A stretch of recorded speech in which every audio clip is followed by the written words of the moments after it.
Hi, I'm John Nixon from Eagle Lake Woodworking, and in this video I'm going to show you how I made this keepsake box.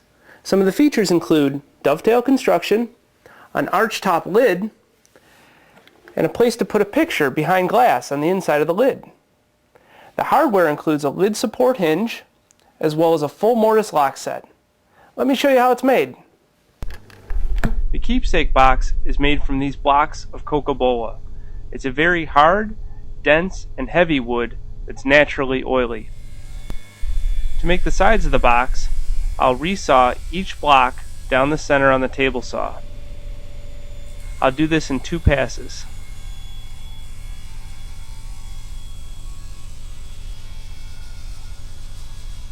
After it's glued together, the result will be a nice book-matched panel.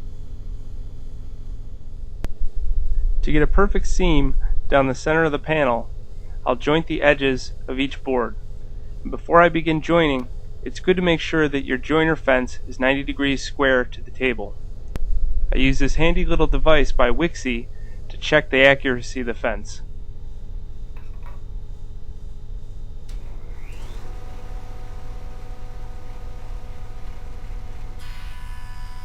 A few light passes on the joiner, checking it in between, I can get a perfect seam between the 2 boards. Now to glue up Cocobolo, you first have to clean the seams with acetone. After that, you can use yellow glue.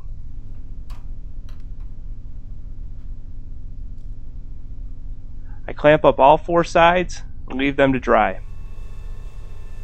After they're dry, I'll run them through the wide drum sander and bring them to a uniform thickness. I need to make a panel for the bottom. Using the same procedure as before, I'll cut one of those blocks into 3 pieces this time, selecting the most appealing grain match between all 3 pieces. Acetone and yellow glue, and clamp it up. With the sides cut to length and width, it's time to make the dovetails. I'll be using a dovetail template by MLCS Woodworking to cut the dovetails. I've centered the template over the workpiece, and I take the adjoining piece and draw a line. This represents the depth that I need to set my router bit to. Now it's a matter of guiding the dovetail bit through the straight fingers to create the dovetails.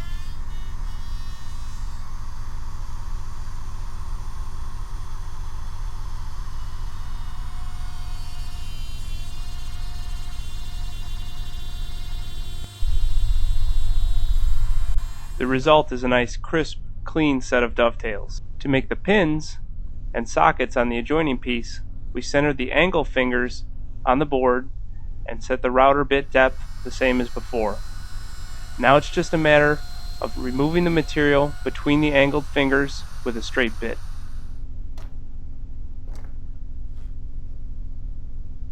A fit that can be pressed in by hand is the type of fit that we're looking for.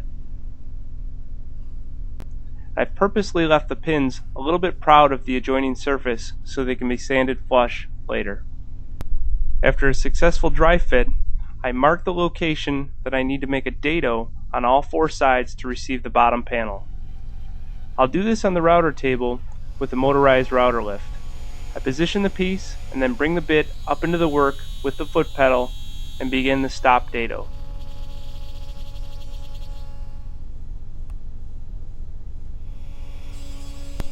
Here you can see the motorized router lift bringing the bit up into the work. When it reaches maximum depth, I begin making the dado. I set a stop block up at the end of the fence to prevent the bit from coming all the way out the backside.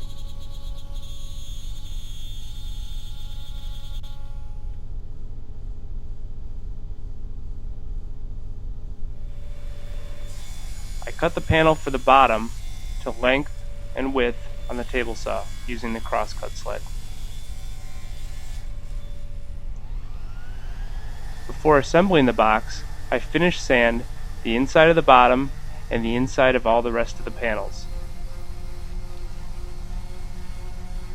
Now it's time for some assembly. I clean between all the joints using acetone. To help contain squeeze out, I apply masking tape to all the inside corners of the box. Using a small foam brush, I paint glue on the inside of the dovetails. For assembly, I'll slip the bottom panel into two of the side pieces and then push this down into one long side of the box. With those joints seated, I apply more glue and then add the remaining side. A couple of clamps draw everything in tight. You can see how the masking tape on the inside of the box really prevents you from having to do any cleanup. In preparation for the top, I trim a little bit off the upper edge of the box just to make sure everything's flush.